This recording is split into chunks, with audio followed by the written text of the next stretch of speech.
Dr. Frankl, what is the difference between people who are able to pick themselves up, get over life's problems, and those who are not?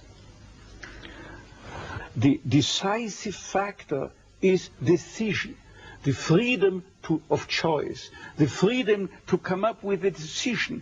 It should be, I would like to become this way or another, in spite of conditions that should only seem to fully determine my behavior. I wish to act freely as a responsible being, which is a human being. I wish to act in accord with heredity and environment, owing what I become to them, but also, if need be, in spite of the worst conditions.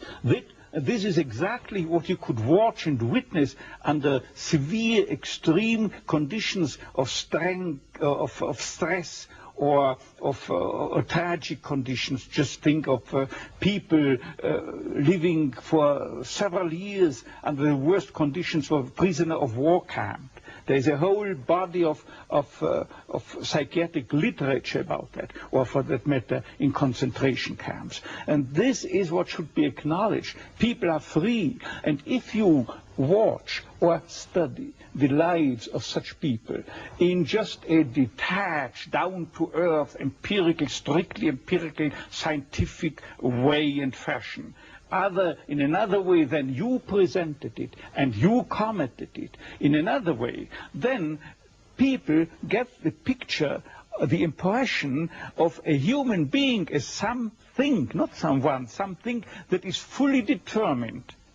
Whereas they don't recognize and acknowledge the freedom and the responsibility for themselves, the responsibility for making something or someone out of himself. So your basic philosophy is that life has meaning under all conditions, but how easy is it when there's a sense of hopelessness, a sense of despair, to recognize this meaning?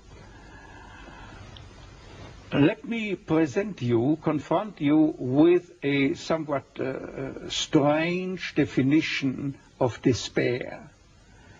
As I'm used to proclaiming is that despair can be explained in terms of a mathematical equation. D, capital D, equals S minus M. What does it mean? Despair is suffering without meaning.